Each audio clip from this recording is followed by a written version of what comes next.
week, or at least near the end of another week, in our stay home, stay healthy protocol. And some of you may have noticed that things get hard when things get shaken up. We talked about that a couple of days ago, about getting out of ruts, and sometimes things are hard. Today I actually want to talk about two different Bible verses that are related to one another. 2 Timothy 1:7 is where I want to start the conversation. Timothy was a young pastor, and he was going through a hard time. Not a lot of people were respecting him. But Paul wrote him a letter and said, you need to step up, and you need to engage in your responsibility. And God has provided you his Spirit to make that possible. Timothy had responsibility to spiritually lead his congregations. And so Paul reminds him of the Spirit that's in him. And that's 2 Timothy 1:7. For God gave us a spirit, not of fear, but of power and love and self-control. Often it's translated as sound mind, the ability to think clearly and logically about things. When we're dealing with the Spirit in us, though, it's a spirit of power. And so with that, please turn with me. I know some of you have your Bibles with you, to James. James is our New Testament book of wisdom. James is thinking about how the Christian life is supposed to look. You've been filled with the Spirit, and you've been connected to Jesus, and you've been loved by God, and so now what? Well, he's writing to people who were enduring hardships also. Just like how Timothy was enduring the hardship of ministry as a young man, these people were also enduring the hardships of trying to live for Christ as Jews in a Roman Empire.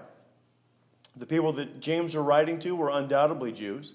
He uses tons of Jewish terminology, Old Testament references, all over the place. And so James is writing to these people to help them think clearly about how they're supposed to endure hardships. So James chapter 1, verses 2, 3, and 4 are the introduction to this letter about how to live the Christian life practically. James 1, starting in verse 2. Count it all joy, my brothers, when you meet trials of various kinds, for you know that the testing of your faith produces steadfastness. And let steadfastness have its full effect, that you may be perfect and complete, lacking in nothing. This idea of steadfastness is the ability to endure hardships without changing your direction. In fact, if you endure hardships well, you actually grow from those hardships. And of course, the typical illustration of this is an athlete. If you want an athlete to be able to perform during the contest, you need to have an athlete that can put up with and sustain the extra trials and the extra stresses of hard, diligent practice. Practice should be actually harder than the game. And if you can endure the practice well, you can endure the game very well. This truth goes everywhere. This is true in military practice. This is true in work schedules. This is the heart of the issue of parents raising children. Parents are raising children to eventually be adults.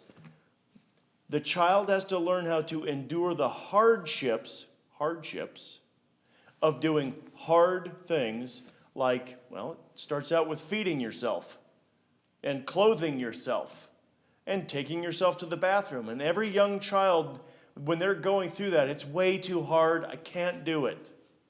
But as that child experiences those things, well, the child grows from them, and that's a maturing process. Now, often, though, when we get to adulthood, things seem beyond us. And we think, I'm an adult. I'm as mature as I can possibly be right now. But actually, the way God's designed it is we will continue to mature and grow our entire life. But when hardships come, we also have to realize the hardships of being a child were things like putting your own clothes on and feeding yourself. Now they are the issues of how do you submit to a government that you might not agree with? Or how do you endure the hardships of being at home when you're used to being at work?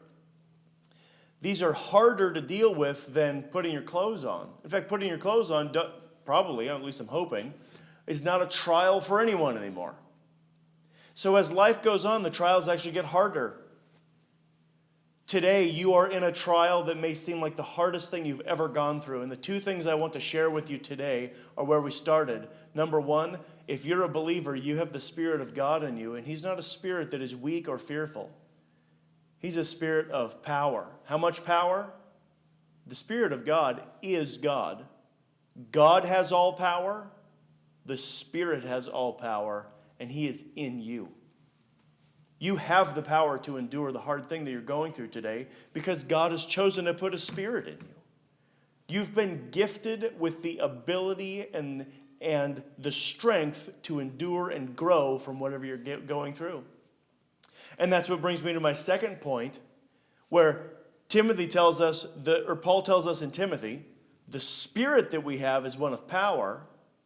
And James tells us the situation that we're in, this hard trial, is there to grow us. My prayer for us is that we would recognize both of those issues. That we have a spirit in us, God's Spirit, that is so powerful that when the trials come, we grow from them. We don't turn to despair or discouragement or anger or confusion, but rather we recognize the Spirit that's in us and we step up.